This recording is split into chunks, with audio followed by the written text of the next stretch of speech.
What do you mean by an evolved manhood, or how manhood has evolved? What does that mean? So if we're talking, specifically about, Black community, right? There, and really the narrative has really become antiquated in terms of the image of manhood, right? Being super tough, right? Being almost hyper masculine, being able to take on things physically, emotionally, and mentally, being in the space to be able to provide for wants and needs, and not asking for much in return. Okay, and that's perfect for everyone but the man.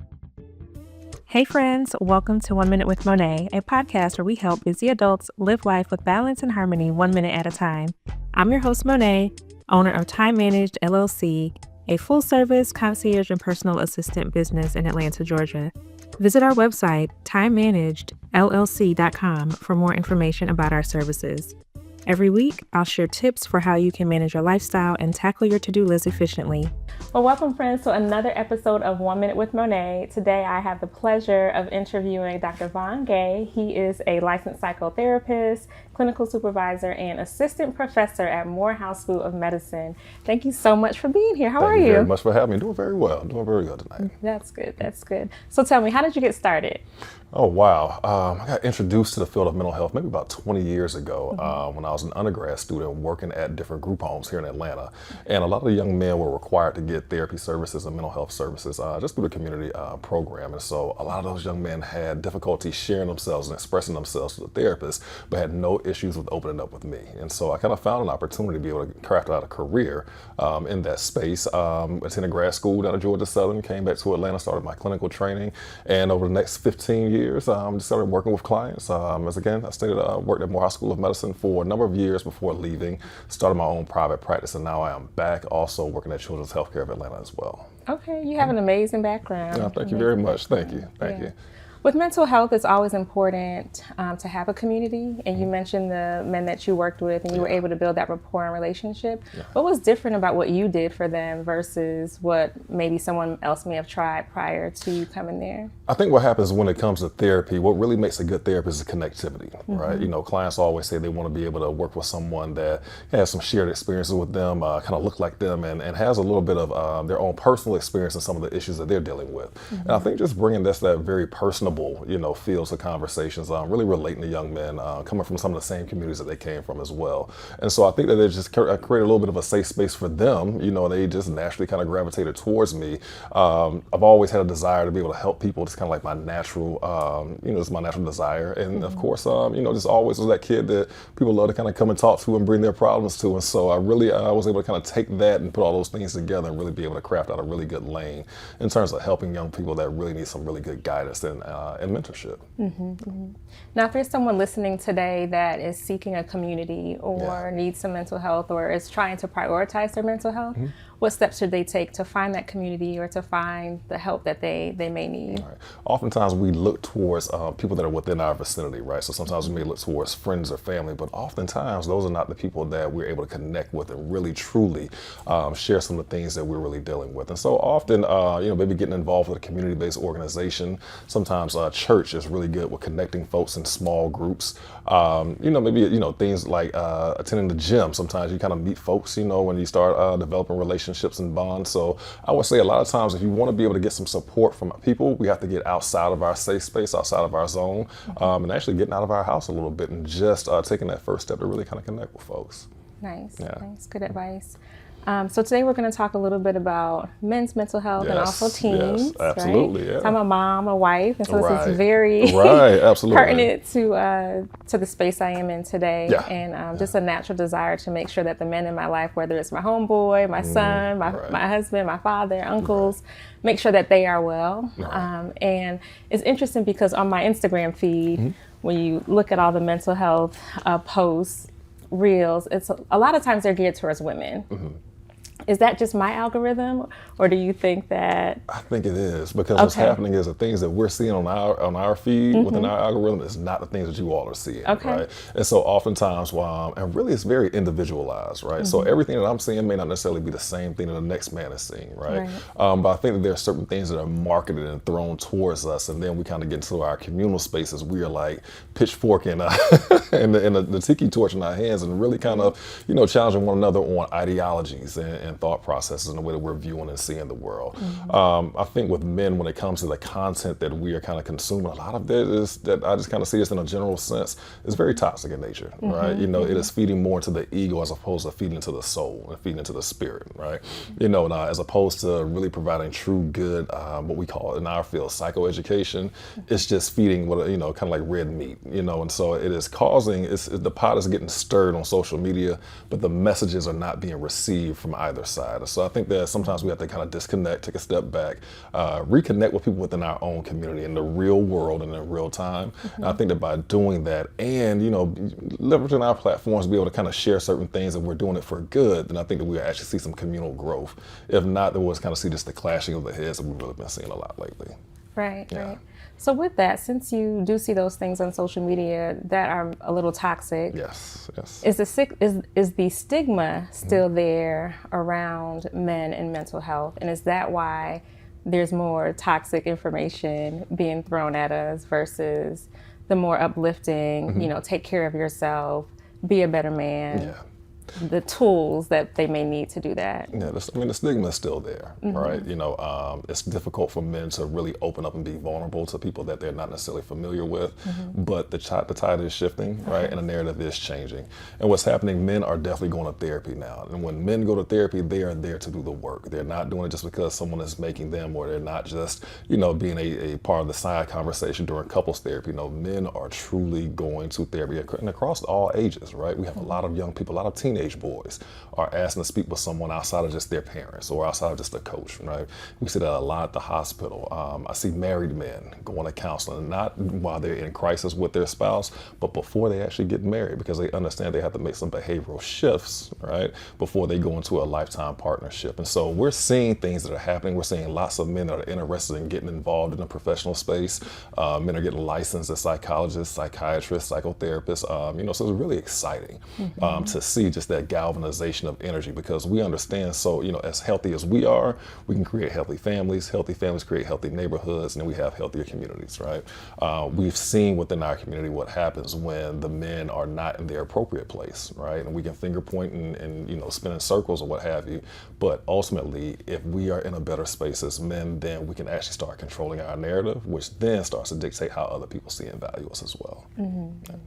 Yeah, that's really powerful. And I also gathered from that self-awareness. Absolutely. So does it start with self-awareness, or is it something different that should prompt someone to seek care, to want to do better and grow? We often hear that men don't talk, right? Men don't talk to each other, but actually we do, right? And what happens is a lot of the communication is nonverbal communication, right? There are certain expectations and standards that men have of one another, to where we couldn't even be friends, right? If you're not taking care of your children, or if you are, in spaces where you and your spouse are, not in a healthy relationship. I mean, there's some things that men have to be able to work on before we even kind of come together in communal spaces.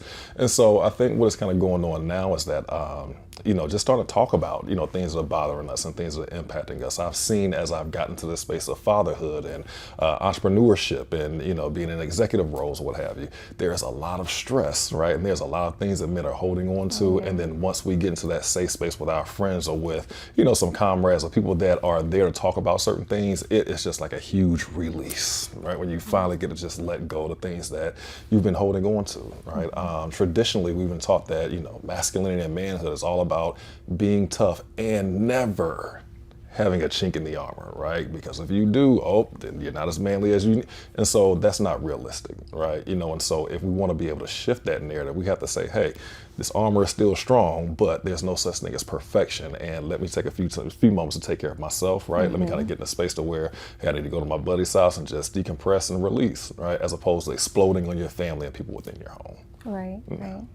So if there's a man that's listening now that may not be as proactive or self-aware, who might need help or want help but doesn't Right. know where to go or where to get started, what advice would you have for that person? The difficult thing is that we can't want something for someone more than they want it for themselves, right? You know, and as you said, there's some self-awareness that has to happen, right?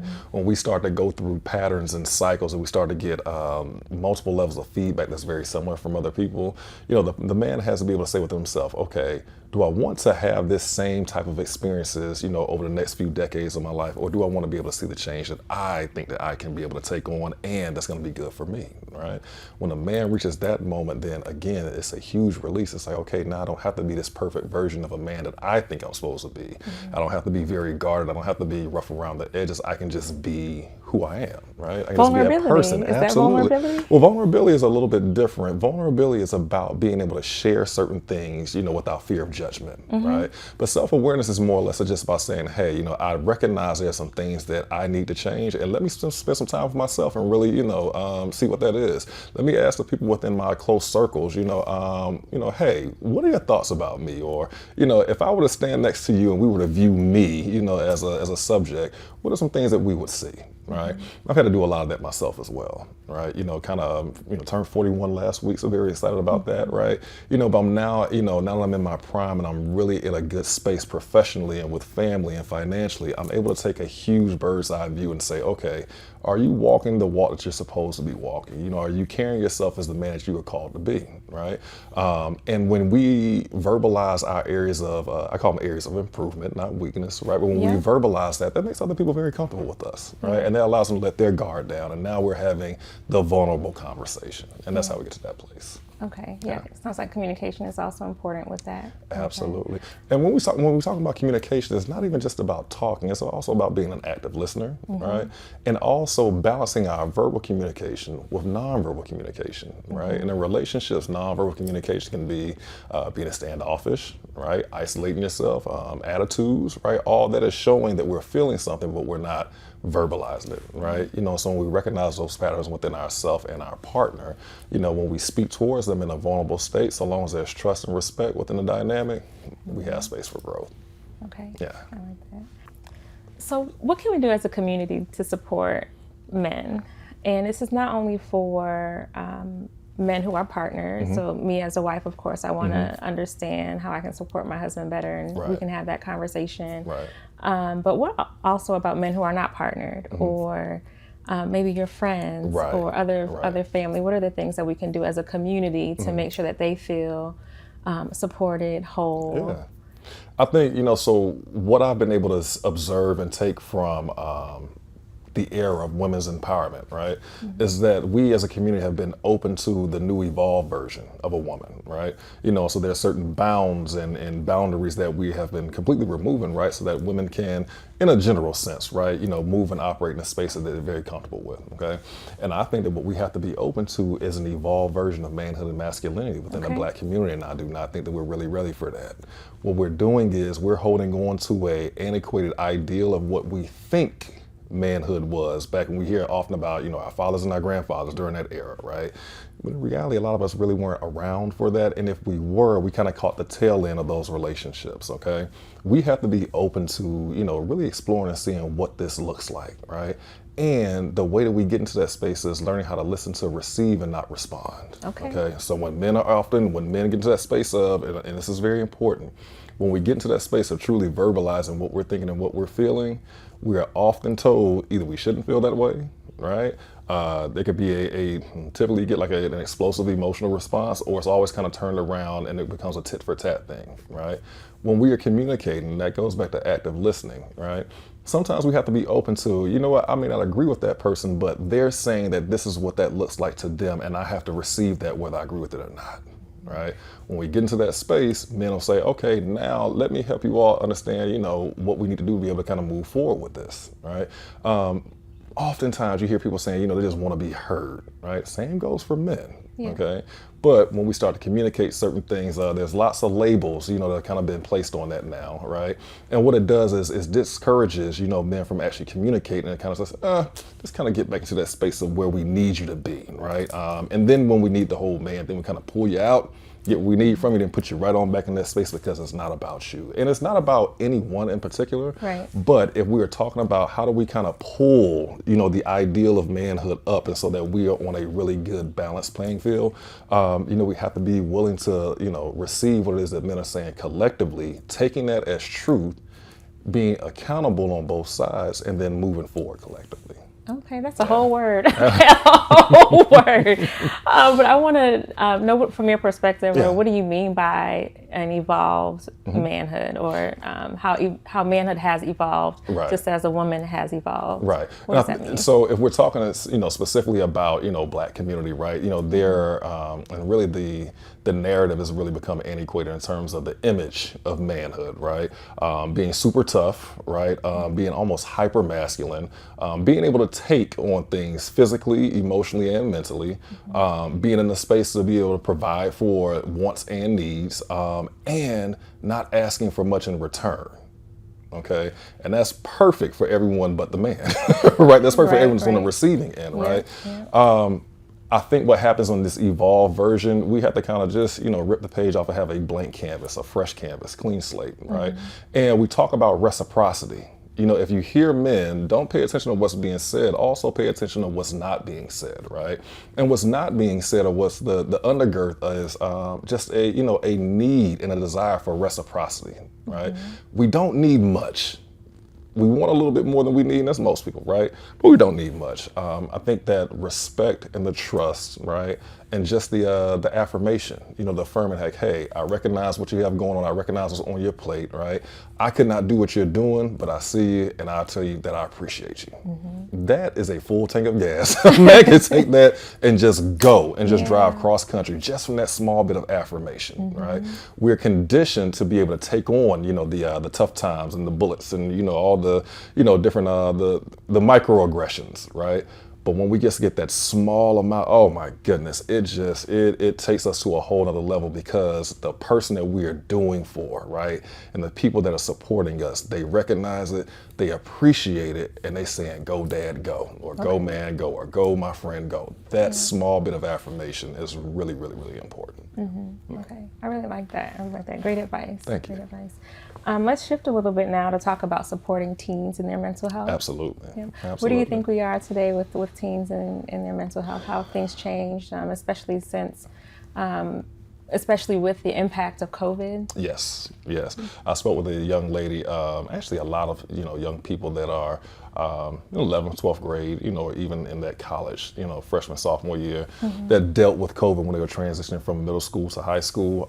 And it was very, very difficult for them. You had two different types of students. You had one student that, enjoyed school, like really, really enjoyed school, enjoyed the socialization. That's where their friends were. Some young people, that's where their meals were, right? That's where their support from teachers were, because going home was hell for them. Right. So imagine having your entire support network being completely taken away from you. Now you're back in a place that's triggering you, that is having you in a space to where your spirit is really kind of defeated, and is really impacting your academics. And you have no one there to help you with the work, right? And you also have to do it online. That was very difficult for those students. And then you had students that had an absolutely miserable experience in the school building, right? May have kind of been dealing with some social issues, maybe some maladjustment, maybe even some issues with bullying, and just, an inability to be able to connect with young folks. And so being removed from that and taking that whole expectation and pressure off of them, they were like, oh my goodness, thank you. And then we had to go back into the building, and their anxiety spiked through the roof. Wow. Okay. During that same time, you had a lot of issues that was going on socially within the country, race relations, those issues were going through the roof. You had a lot of young people that were very confused about what was going on, right? And then it's the whole COVID crisis, right? Not really understanding what the science behind that and what was going to happen in the future moving forward. Rounds of just research and advice and all these different kind of things. Those young people were going through, and they were spiraling. They were spiraling. And so I hate to use the word crisis, right? We kind of get that thrown around a lot, but our young people are in a state of crisis, and they're in a space of needing guidance, and those that they're going to for guidance are not there to provide the guidance, okay? And so as a child of the 80s, I've been saying to a lot of my young people, this whole thing in life is just cycling back through. You all are literally living through your version of the 1980s all over again. And when I say that to folks, their faces start to tighten up a little Right, bit. like, what? It's like, oh my goodness. But see, if you think about what's happening, the exacerbation, of weapons and drugs, right? We really kind of saw that in a different space. You have mass marketing of that ideology, right? We cannot, no mentoring program or no PSA can actually overtake the constant barrage of negative imagery, unhealthy coping that they are constantly consuming on a daily basis, right? What was once broadcast through music, and on television when you could access it, it now becomes a nonstop, your own personal news cycle, right? Social media companies have really developed the perfect, how do I want to call it? You've kind of seen the evolution of how they can pinpoint the perfect aspect of social media to get everyone addicted. Okay. And I think they found it through Reels. Okay. Because it really kind of started off with social media, just kind of posting, statuses, right? And then Twitter became a whole app off of just posting statuses. Then you had pictures and video, and then Vine became a whole app off of pictures and video. And then you had Instagram became the new landing platform, right? Every single social media app at this point has Reels. And it's just a constant cycle of dopamine just flush into our brain every single time, right? And we do that until we find the one thing that can just give us that little bit of entertainment, and then boom, next to the next short form video. It is creating a level of addiction within our young folks, right? To where it's causing, issues with school performance. It is causing major issues with behavioral issues within the school, right? And just all the different things that we're seeing on the news that weren't present in previous generations that didn't have access to social media. So if we're looking at, what our teenagers are dealing with right now, issues with social media and everything that can open up, the exacerbation, of prescription pills and recreational drugs, right? That a lot of parents are not aware of, right? But the biggest issue that teenagers are actually dealing with right now is parenting issues. Really? All the issues that the parents are having are spilling over into the children, whether it's housing insecurity, whether it is lack of gainful employment, whether it is their own, decades-long trauma, right? A lot of parents are in therapy right now, but the first thing that the children will say is, I am dealing with this, that, and the other with my mom or my dad, right? Incarceration is still an issue, incarceration of parents. You have lots of families that are moving from city to city post-COVID, right? So, instability with that. Just a myriad of issues, the same social problems that we kind of saw 30 or 40 years ago, just in a new technological age. Okay. And were some of those same social issues, so you mentioned housing insecurity, that's nothing new for today. Absolutely. But what is the difference in how children are reacting to it, or the impact to children today versus back then? I think they don't have a reference point. Right, and so those of us that were around, have been around for a while, we can say, we understand how bad things were in the past, so let's not get back to that point. A lot of young people really don't understand that. So you have a lot of folks that are living in extended stay, hotels and motels. A lot of young people are staying there because we don't have public housing anymore. So the same options that we would have with public housing, individuals are now having to come. You have people that are living outside in tents all over the place, people living in cars. You have young people that are working to pay for, living arrangements, and parents, it's kind of up and down with that. Again, it's the same social problem, just kind of take it and add 2.0 to it. And that's what a lot of folks are really kind of dealing with right now. And so the trickle down effect of with our economy hits them even more. And then what happens with young people, when you need money and you can't get a job, where do you get money from? Well, you start engaging in, a little bit of criminal activity, a little bit of, delinquency, and then you don't get caught. And so you kind of continue that behavior. And now we're in this whole cycle and this whole pipeline of going back to jail, going to prison, eliminating your opportunities. And so it's just a cycle. It's just a cycle that's kind of just, ping pongs back and forth. And so what's needed to break the cycle? What is it? A parent's responsibility? I'm sure that, yes, it probably is a parent's responsibility. One, what can we do?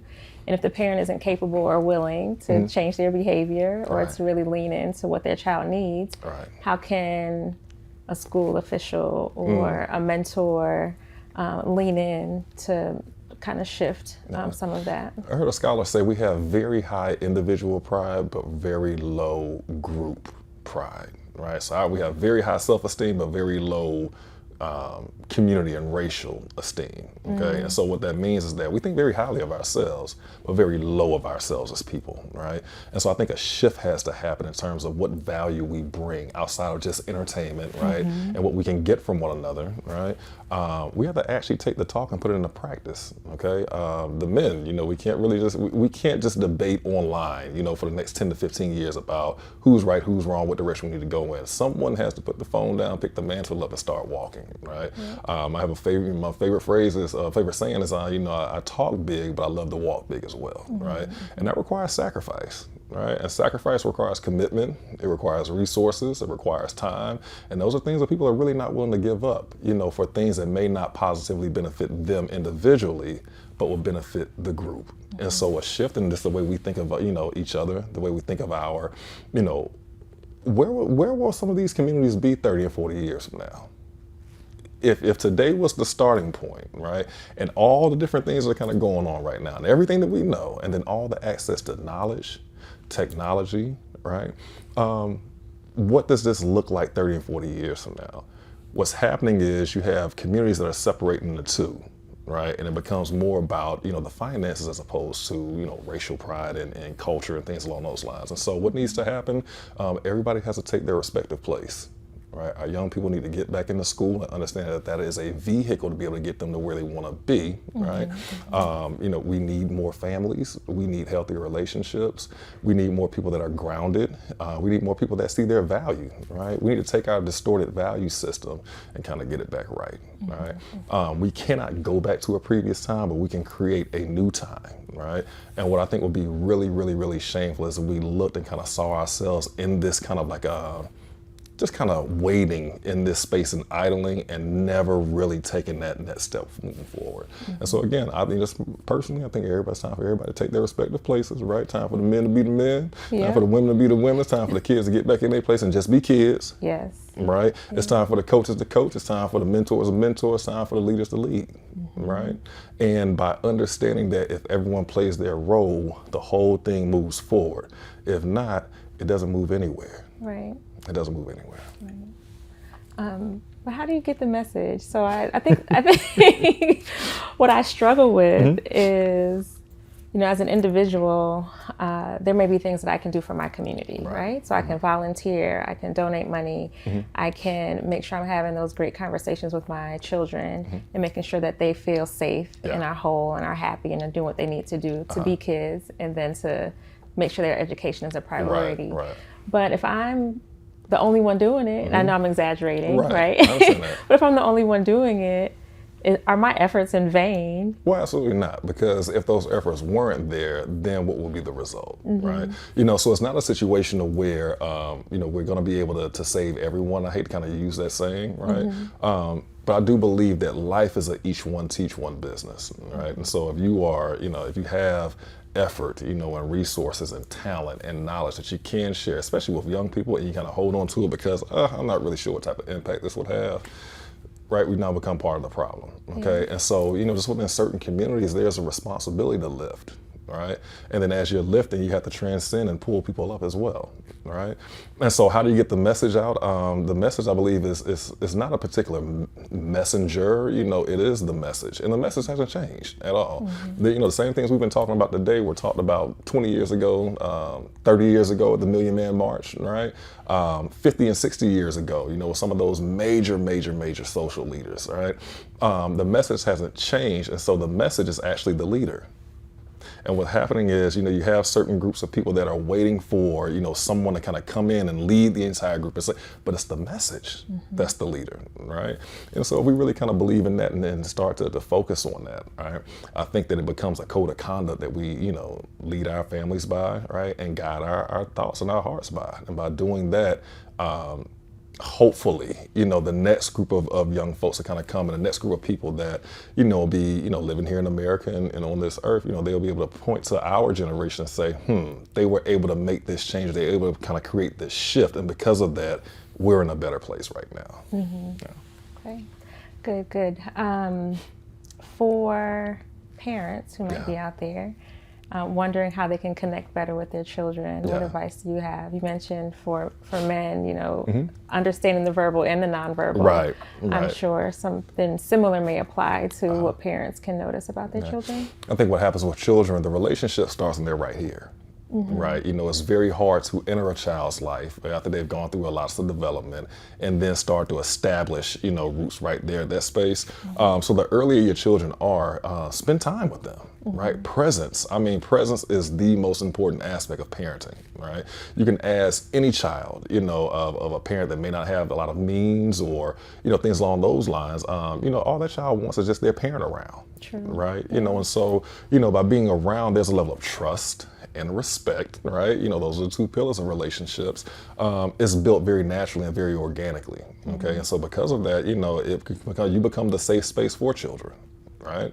And when you become the safe space, they tend to open up, right? And, by them opening up, you're encouraging vulnerability, right? You're encouraging them to have their own voice, right? And as opposed to listening to respond, we listen to receive. I really kind of see that really, made you feel a certain type of way, right? My son, he's becoming a little bit of a tough guy and everything. So he's, Dad, I'm fine, I'm good or what have you, right? Yeah. But I know that if I just say, really? Okay, Dad, fine, right? And everything just kind of comes out because we've been like this from here, right? And so, the way that you kind of connect with your children, one, establishing early relationships, but two, don't be perfect.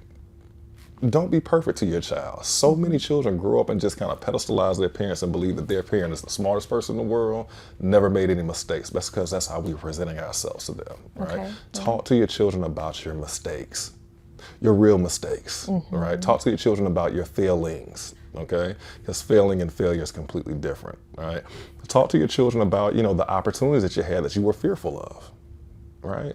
If we want our children to be vulnerable with us, we have to be vulnerable with them, right? And of course, as parents and, as adults, we have to set the tone, right? So we cannot expect our child to come to us and, let us know everything that's going on with them feelings-wise if we're always on our phone, if we're always talking to someone else, right? If we are never at their events, never come to the school, where is the space for the child within your life, right? And so us as parents, there are no lazy children, there are lazy parents, right? There are no unhealthy children, there are unhealthy parents, right? There are no bad kids, they're bad parents, right? Just like if you had a good kid, you want to call yourself a good parent. Exactly. So that's how we have to be able to own, ourselves and own our own role within it.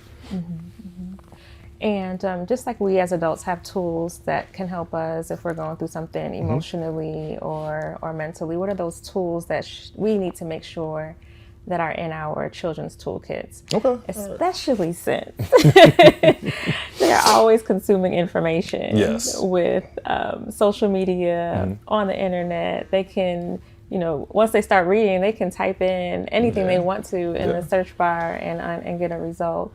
So that's a very specific question that I only have a general response for, right? Every individual has something that grounds them, whether it's spiritually, culture, philosophy, everyone kind of has a little bit of a grounding, right? I think you have to pay attention to what is grounding your children, right? What set of ideals, or values they really hold to them. If your child is like my oldest, right, they are watching YouTube shorts, which are reels, like I said earlier, nonstop for hours. And so he's not even watching TV shows, right? There is no concept of watching this show at 6:30 and that show at 7 and this show at 7:30 and you get like the TV dad and you don't get that anymore. You get whatever random person sets up a camera right in front of their face and now your child is consuming their thought processes, how they're responding and how they're reacting, okay? Every parent that brings their child into me says the same thing. He always in his room, he always on that game, he always yelling. Right? And I said, wait a minute, you're kind of talking like my son to a degree, right? I was going to say, I thought it was only my son. No, because the same way to where, like if you grew up in the 90s, right? Everyone had that same bedspread with the same curtains, right? And the same pillow, we're a society, so we're going to do a lot of the same things collectively, right? Young people on the game is completely fine for a certain period of time. It's how they socialize, it's how they decompress, it's how they, just get it all out and just, But we have to balance that. Yeah. We have to balance it, right? And so to go back to the question about what things need to be in the toolkit, you have to create that value system for your children. Do not let them create it for themselves, Okay. right? And by doing that, that sets the foundation, okay? If you go into a basement of a home, like an unfinished basement, you will see what really makes the house go, right? You'll see the beams and the joists. You'll see the pipes for the gas and the pipes for the hot water. You'll see the hot water heater. You'll see the hard wire for the electricity, right? You will see, and so that is the same thing as us as human beings, right? You have to get down to the dark, ugly, funky part of the house to really make sure that things are solid, because if that foundation is cracked, nothing can stand on it. Same thing as us as human beings, right? We got to get inside of here and get inside of here, really kind of clear things out, clean that muck out, right? Get the scar tissue out, clear the leaves all out the way so that we can start fresh, right? And really start creating healthier people, healthier children, healthier families. Right? I love it. I love it. Sounds like we all have like work to do. Oh. And if we make the investment in the work, Absolutely. we'll Absolutely. make sure that some of those cycles are broken. We'll be happy, healthy, whole. Yes. Feeling safe, providing safe environment. Absolutely. We're all a work in progress. And if we can just see ourselves as that and understand that we'll never be perfect, then we can actually start meeting our preferences as opposed to expectations. We can have those of ourselves and of other people as well. And by doing that, listen, it takes the pressure off of us holding everyone to the accountability level of perfection, right? And it also creates the space for us to not be perfect and to be flexible in terms of who we are as people. Yeah, absolutely. Is there any last advice that you would give to our audience, or what are the last pieces of, or takeaways from our discussion today? Oh, wow. Be human, right? Give yourself grace. Understand that it's not someone else's responsibility to make you happy. It's your responsibility, right? And then two people that are investing in their own happiness have lots to share with one another, right? And I also share this, a good colleague of mine out there in LA shared this during working a podcast or a workshop or something like that. And when she said it, I thought it was so profound. She said, people often talk about not being able to pour from an empty cup, right? In reality, you're not supposed to pour from a full cup either, right? If you think about a teacup, it sits on top of a saucer, right? And what we want to be doing, we want to make sure we're overflowing. We want to make sure we're pouring in ourselves so much that the overflow of happiness and the overflow of joy and the overflow of love is what we're able to share with other people, right? So we want to make sure that we're overflowing, and operating in abundance with these things, right? Operating in abundance of, let's say happiness, love, joy, caring for others, empathy, sacrifice every now and then, right? And by doing that, other people will be able to benefit, being able to just having that overflow, right? And that way our cup is always full and we're always in a space of being cheerful givers as well. Absolutely. Are you taking new clients? No. No, so I am writing a book. I'm writing my first book. I'm very excited about that. It is an unreleased title right now. I have the title, but not really ready to release it just yet. Okay. Hopefully be able to launch it towards the end of May, which is, of course, is Mental Health Awareness Month. But if not, of course, we'll just launch it towards the end of the year. But it is a really good reader for parents, adults that work with young people. Of course, our teenagers and adolescents. But when it comes to psychoeducation, right, and really, our health literacy, we really are at the lowest level of really understanding how healthy we can become as people. And so just kind of writing a little bit of an introductory reader, right, so folks can be able to kind of pick that up and have a better understanding before they come into the therapy space of where they can actually go and grow. Okay, we're looking forward to it. Absolutely. So if we wanted to find you or follow you or get notification of when that book comes out, how can we find you? On Instagram, it's a really good landing spot for me. Dr. Vaughn, LPC, Vaughn, VAUGHN. And from there, I have my link tree and, email addresses, websites, the whole nine. Okay, awesome. Yeah. Well, thank you so much. This Absolutely. has been very insightful. Yes, I've learned a lot. Thank you. Okay, good. Hopefully our audience did too. Very inspirational. Thank you for much. being here. All right. Thank you so much for joining today. And I hope that you learned so much and were inspired by the message that Dr. Vaughn shared with us today. Until next time, be well and be balanced. Thank you for joining me this week. Let's continue the conversation on social media at 1 Minute with Monet on all channels. Also, don't forget to like, follow, and subscribe to our podcast on your favorite platform. Until next time, be well and be balanced.